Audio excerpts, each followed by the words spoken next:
thriving, playing, living life to the fullest. Our mission for Kansans since 2003. We are Kansas Spine and Specialty Hospital, proudly supporting KPTS, Public Television for Kansas. The following program is brought to you by TZ Productions, celebrating KPTS's nearly 50 years of community support in South Central Kansas. Great starts here on KPTS. It is time for Hatteberg's People. Coming up, a Kansas rancher finds a way to express his observations and frustrations through art and humor. He was one of the few agriculture cartoonists in the nation. Also, what's it take to keep a restaurant going in a small Kansas town? Well, this woman made it look easy. Find out how she did it. Plus, what do you like on your sandwich? A little mustard? Well, this lady in Hillsboro made more kinds of mustard than you could shake a stick at, or a corn dog stick. There you go. Yeah.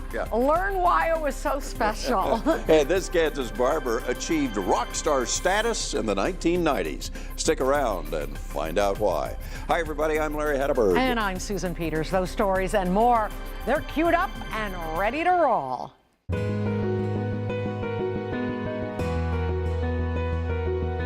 These stories are like old friends. Their lives radiate from the screen like prophets of the past. They were teachers, but not in a classroom. Instead, they taught about life to those around them who cared to listen, and I was their student.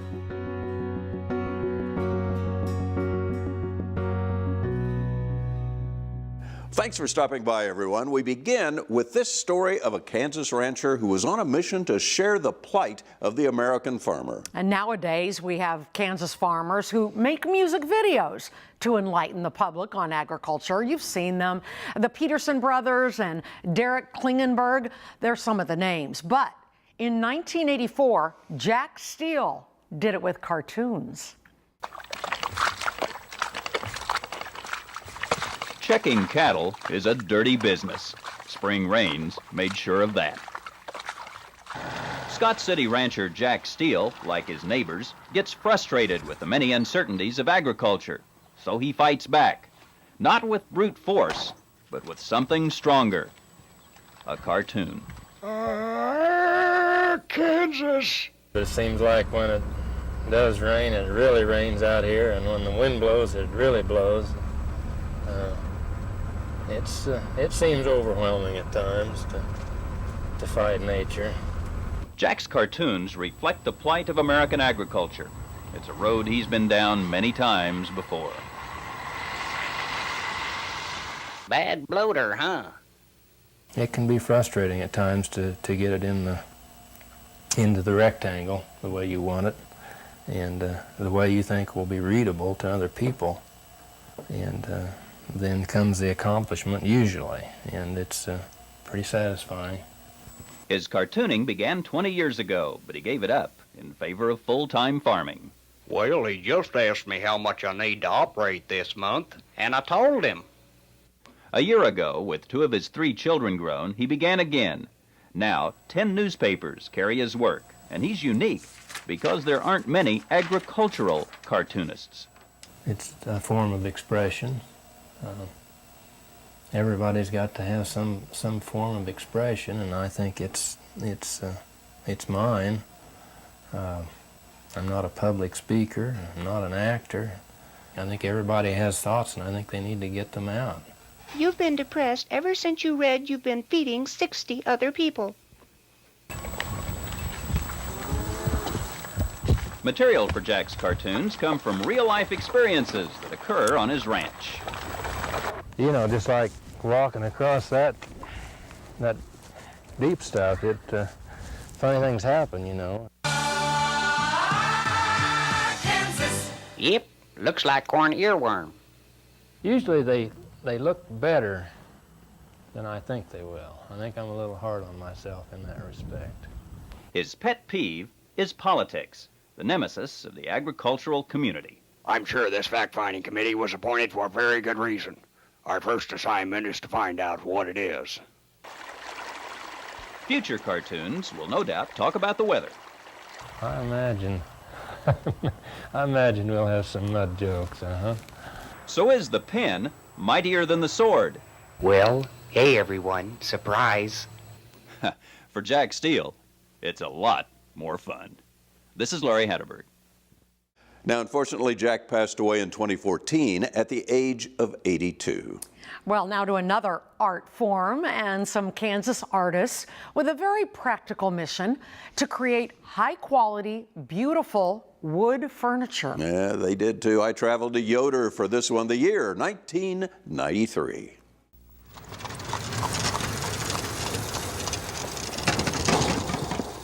To hear the clip-clopping of the horses, the tractors popping, I think that's what it's all about for me. We love it out here, and I don't think we could have done this anywhere else. Yoder, Kansas, an unlikely place for a dream.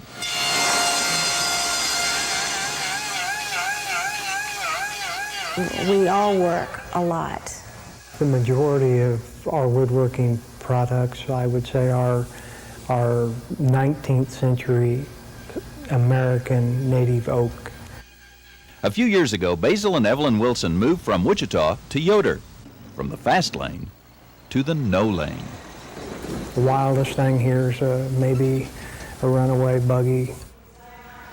Basil is an artist. His tables, his chairs, his baskets are not the work of a carpenter. Instead, they are museum-quality heirlooms. Well, we've worked out awful hard the last 18 years. I've averaged about 80 hours a week getting here. And it just takes a lot, and I think that's why I love what I do. Newton resident Brad Cooper bought an oak table. The table was his wife's dream. We looked around, you know, for the old antique, but couldn't find what we wanted, so we just said, well, there's something we can pass down to our kids. Yeah, just like this, just like this. And you have your side higher, and I'll have my side lower. If I tell somebody I'm going to give them this quality, then I give them that quality, and then a little extra. But Basil's dream of owning his own business and producing wood art came with a price. I know how big a cost it's been to me as a father and as a provider, and but I have to believe that it will be worth it. Well, I don't know what a normal marriage is like, but my husband has worked about 80 hours a week, so I've had to do a lot of things by myself. Melding into the Amish community of Yoder, the family shares the dream. Daughter Chloe helps in the display area, and son Basil Jr. helps his dad. Evelyn keeps the books. I want one thing is to teach my kids that it's worth going the extra mile for in life. I'm an old-fashioned Christian girl, and I just believe in what the Bible says. And so I'm willing to stick it out with him.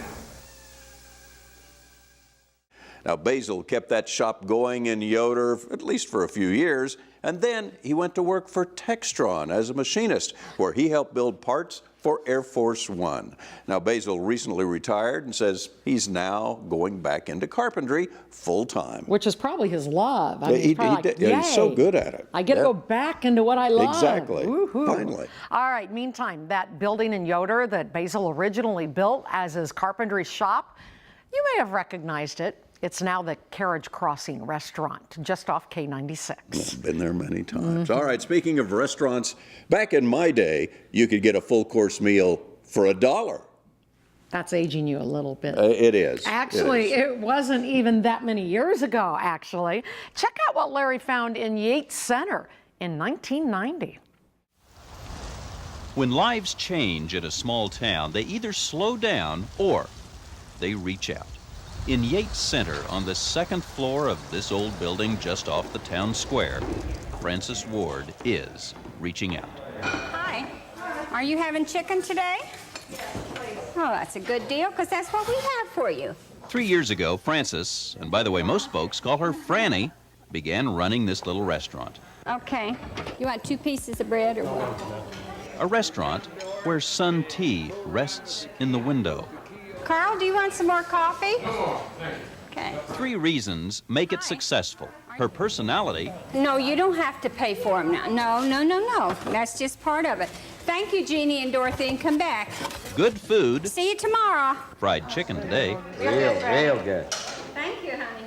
And the fact that she only charges $1 for a plate like this. That includes the drink. Pie is $1 extra.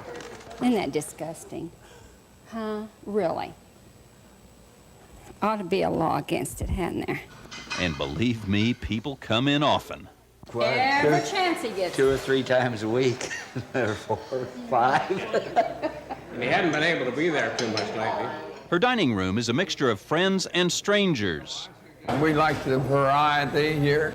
We meet our friends here, and we all have a good time here. And The good chicken. Consequently, it's a good place to come, even if there are 31 steps to get up there.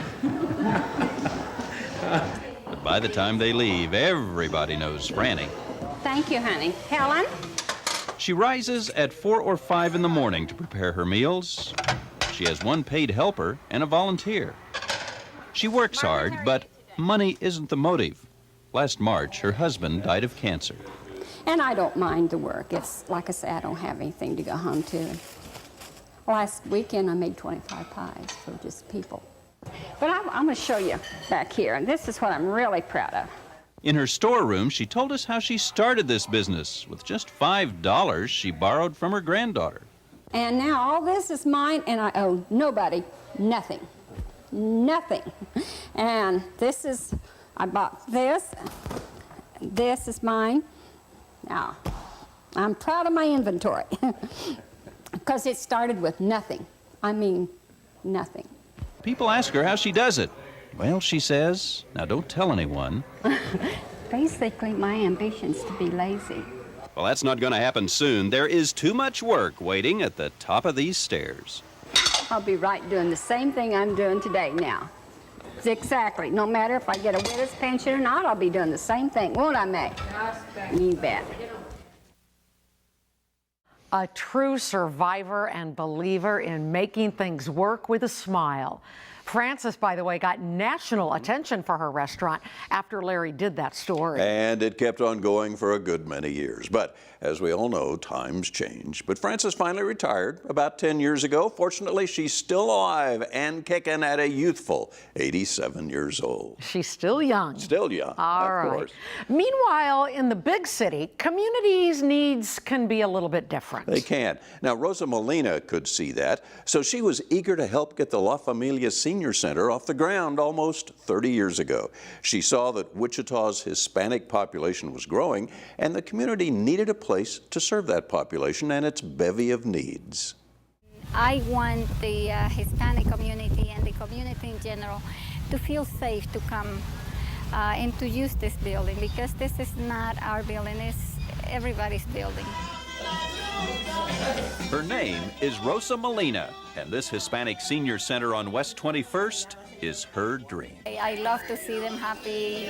Their happiness is mine. With a tiny budget and a group of dedicated volunteers, Rosa wants to make this place an integral part of the Hispanic community. We have such a small budget. To me, it's very important that the people that work with me are dedicated and that they see my dreams, they see the way I'm going. While it's called the Hispanic Senior Center, it is open to everyone. The need is greater than the services that are available. But Rosa and her dedicated staff are making a difference. They have health and screening services, No solamente seniors, para toda la gente, niños, adultos. legal aid, Legal advocacy clinic. help for pregnant with, women, family in crisis and pregnant women. driver's testing for The teenagers, Spanish part, and she does the English part. and a host of other services all under one roof. Okay. But it is this woman who is the lifeblood of the center. Claro que sí. She says it is the people who keep her going. They are so energetic. They give me that energy to keep on going and to keep, straight ahead and just wanting to do more and more. They really have a lot of energy and a lot to give. I think that's very motivating. They are my motivation. The main thing that will frustrate me is lack of funds is for one, our main problem, because money talks. But even without money, this is a place of warm hearts and friendly faces, where young and old can mingle together, just like a family. I think we deserve the best, just as anybody else. And I feel that God created us all equal. Now, Rosa is no longer running the Senior Center, but she still has continued to serve the Wichita community in a number of roles throughout the years. Meanwhile, La Familia Senior Center continues to be a popular meeting place for Spanish and English-speaking Wichitans alike. She was a little ahead of her time. Oh, she was. She was. 30 years ago, you wouldn't think of serving that community. Now it's grown so much now that a lot of people serve that That's community. right, and she was so active in that. She was there she? every day and really made that place hum. We need a people like her. We do. Certainly do. Yep. Well, a lot of people have dreams, but not every idea cuts the mustard. Fortunately, in Hillsboro, Lydia Hines' idea did. Larry got the scoop in 1993. There's a granny, and she's a great granny, too.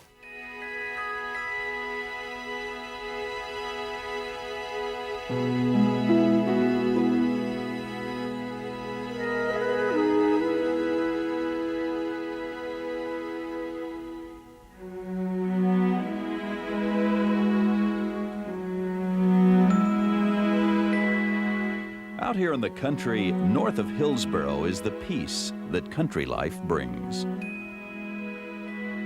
It's wonderful out here. We still farm, we have animals. We have cats, and we have peacocks, and we have guineas, and we have ducks, and we have geese, and we have a dog, and we have cats. In the middle of all this, Okay, then we turn on the mixer. Lydia Hine, at age 65, has turned a secret family recipe into a budding business. Container is 4 gallons. It's called Granny's Homemade Mustard. Lydia is Granny, and she makes it right here in the basement of her double wide. It's very secret. It's a recipe that was handed down to me by my sister years ago, and I had been making it for about 20 years before we started doing this. And now, out of their little basement in the middle of nowhere, Granny and her family pump out gallon after gallon of the homemade mustard. Granny's husband, Emmis, kind of laughed when she first started. Well, I just thought at the time that I don't see how in the world anybody would want to buy mustard. Are you laughing now? I certainly is not. Nobody's laughing now. They're too busy pumping out mustard to folks all over the place. Never in our wildest dreams did we imagine that we would be in almost 100 grocery stores in Kansas and 50-some gift shops in Kansas and gourmet shops. We're in some in Oklahoma, we're in Fitchburg, Massachusetts, Jackson Hole, Wyoming, and in Colorado. And never in their wildest dreams did she think she would be starting a business in her middle 60s. Nobody in his right mind would do that. But I had to quit my job because of my health, and I asked the Lord, what do you want me to do now? And he says, go with your mustard, so I have followed him. Then, a phone call from a woman who worked in the Pentagon.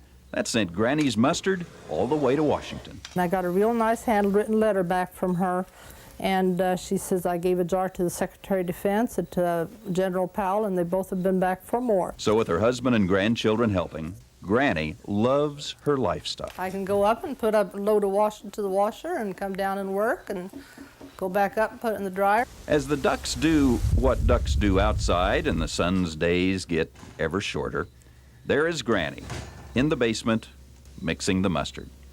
Here, age is only important to historians.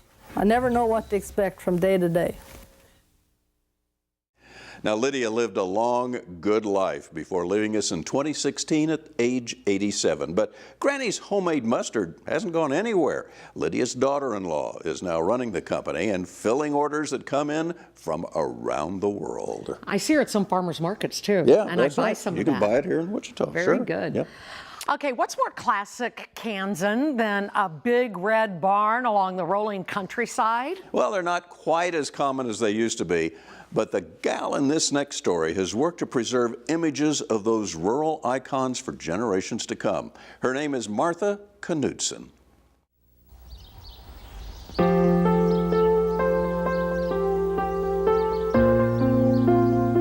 Wet earth, smelling like the pages of an ancient text.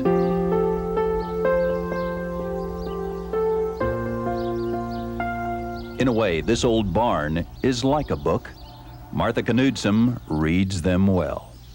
I just love barns. When I was growing up, if they ever wanted to find me, I was always in the barn. When there's lots of automobiles or stuff in front of the barn, then I go to the side where I can see what it looks like behind all of the equipment and things. This retired dental hygienist from rural Walton, Kansas, breathes life back into these old barns. I just like interesting barns.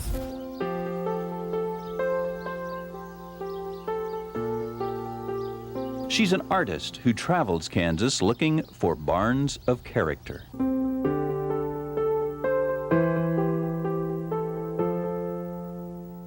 Her pen and ink drawings are detailed down to the shadows on the rocks. You never know where to start sometimes. Okay. Hopefully, I'm helping to preserve some of these old barns in history.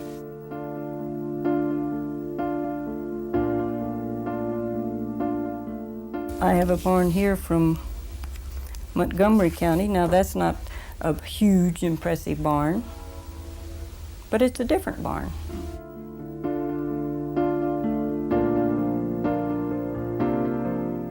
Sometimes it's hard to tell on the windows, and since I like detail, I use the magnifying glass a lot. An artist or historian, she's not sure, but these old barns won't last forever, except on the pages of her art. I like history, I really do.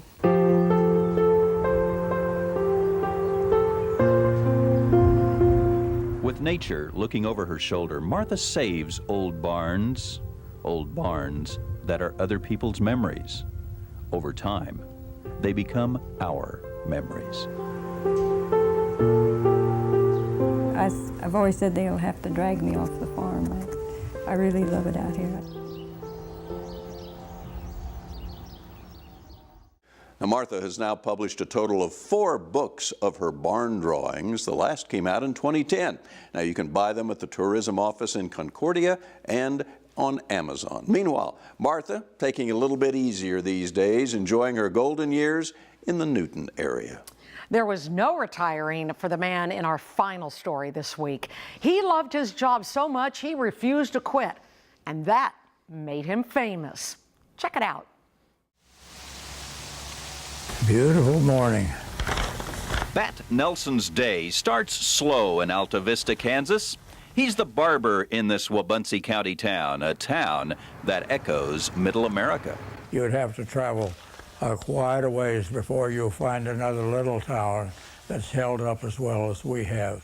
It's a town of pigtails and braids, a town of Halloween cats, and a town where it's okay to be dog-tired, and a town that boasts Bat Nelson as the nation's oldest barber who at 94 is still working.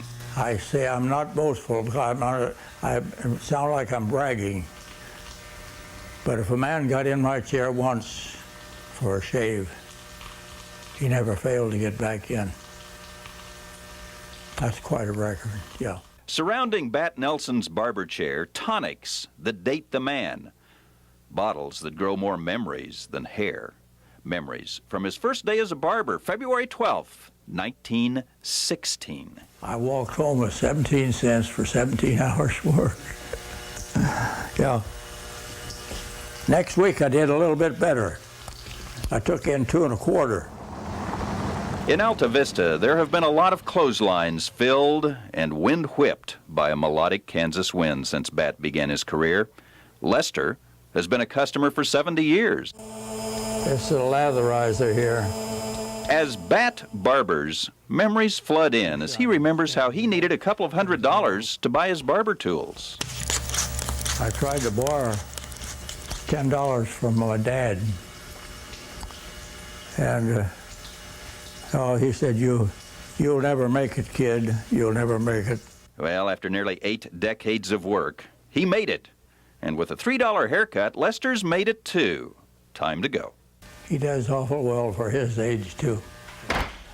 So I figured this little shop was good for me. People drop in, visit a little bit. That's right. Hair International magazine recognizes me as the oldest practicing barber in the United States. You know, when you stop and think about it, that is quite an accomplishment. Yeah.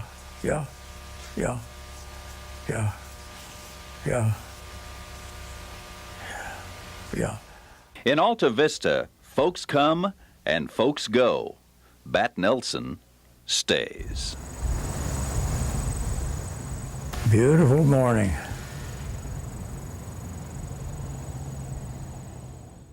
Well, that was 1994, and Bat proved to still have plenty of life left in him. He finally retired in 1996, and at age 96, set the record for the oldest barber in the world, a record that still stands. Isn't that amazing? Oh, he was I something. love that. He did pass away in 2002, but Bat is far from forgotten.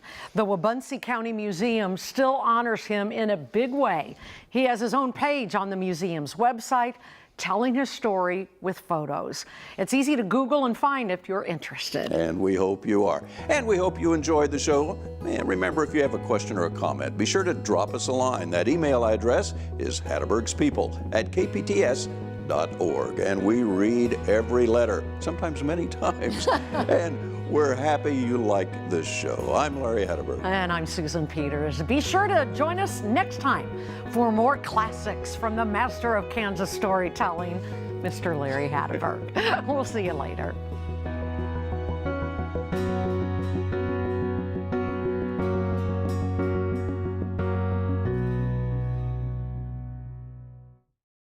The preceding program was brought to you by TZ Productions, supporting KPTS and the communities it serves in South Central Kansas.